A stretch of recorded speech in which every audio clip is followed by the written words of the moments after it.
quand on veut relever la tête, on le peut toujours.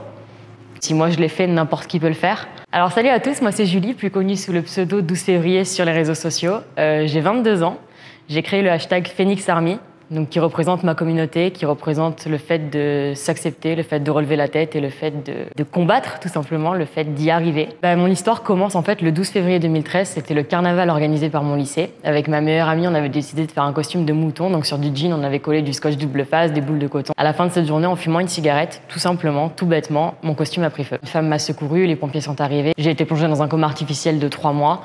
Quand je me suis réveillée, ça a été le choc. Je me suis rendu compte de ma différence, de tout ce qu'il allait falloir que je fasse pour retrouver une vie entre guillemets normale.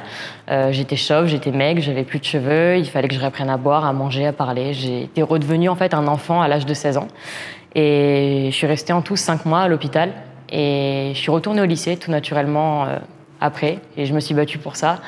Et je dirais que j'ai fait à peu près 1 an de rééducation avant de pouvoir remarcher, reparler et vivre entre guillemets normalement. Il faut savoir que j'ai passé, je dirais, 4 ans de ma vie couverte de la tête aux pieds. Donc c'était des manches longues, c'était des jeans et des écharpes, même à la salle de sport, en cours de PS, qu'il fasse chaud, froid, 40 degrés ou 16, c'était pareil pour moi, j'avais toujours les mêmes vêtements. Un jour, avec ma meilleure amie, on a fait le choix de faire un road trip en Espagne. Ce voyage a changé ma vie dans le sens où, quand j'ai fait ma valise, je me suis pas laissé le choix.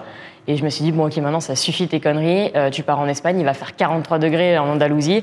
Tu vas pas prendre de jeans, donc tu prends que des t-shirts, tu prends que des robes, que des shorts. Et j'ai ressorti des fringues que j'avais pas mis depuis des années. Cet été, je me suis redécouverte, en fait. Voilà, je me suis revue en robe, j'ai retrouvé une petite part de féminité que j'avais perdue. Je me suis juste rendu compte à ce moment-là qu'au plus je m'acceptais, au moins je voyais le regard que les gens me portaient. Et je me suis même fait tatouer un palmier par rapport à ce voyage parce que voilà, le palmier, c'est l'explosion, c'est la floraison et c'est un peu ce qui s'est passé pour moi, tout simplement. J'ai appris avec le temps en fait, qu'on ne pouvait pas interpréter le regard de quelqu'un.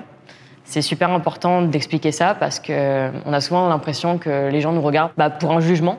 Et un jour, j'étais à la table d'un restaurant et il y avait ce monsieur qui me regardait, qui me regardait, qui me regardait.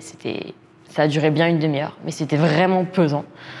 Et à un moment, je me suis simplement levée et je lui ai dit « Bon, écoutez, si vous avez une question, posez-la moi, mais là, ça fait juste 1 demi-heure que vous me regardez et c'est hyper gênant, en fait. Voilà, je sais que je suis différente, mais qu'est-ce qui se passe ?» Et là, en fait, ce monsieur, en fait, il était un peu dans son monde et il a vraiment repris le contact avec la réalité en une fraction de seconde. Il m'a dit « Waouh, je suis désolée, j'ai ma nièce qui est à l'hôpital en ce moment.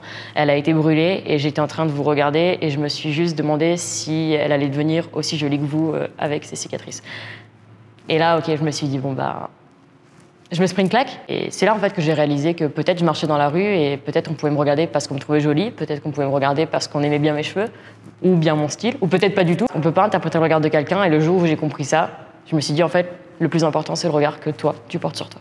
Un jour, je voulais juste rassembler ma communauté autour d'un hashtag. Et pour moi, en fait, le mouvement Phoenix Army, c'est juste une personne qui a un combat. Ce que je dis souvent, c'est que chaque combat a son importance. C'est vrai qu'il y a beaucoup de personnes, des fois, qui me disent « Ouais, mais si t'as vu ce qui t'est arrivé et moi, je me plains parce que mon copain, il m'a quitté. » Mais on réagit tous différemment au combat, on réagit tous différemment à la douleur. Et pour moi, en fait, le hashtag Phoenix Army, c'est tout simplement quelqu'un qui a un combat et qui a envie de relever la tête et qui va pouvoir trouver sa motivation sur ce hashtag. Voilà, une communauté d'entraide, en fait, tout simplement. Le message que je souhaiterais faire passer aujourd'hui, c'est un peu toujours le même, c'est celui que je répète à chaque fois, mais c'est que, premièrement, quand on veut relever la tête, on le peut toujours. Que si moi je l'ai fait, n'importe qui peut le faire. Je pense aussi que c'est important de s'accepter. Voilà, je sais que des fois c'est pas facile, je sais que des fois on a juste envie de baisser les bras. Il y a un dicton qui dit « N'attends pas que la tempête passe, danse sous la pluie ». Et moi c'est un peu ce que j'ai fait, donc venez danser avec moi.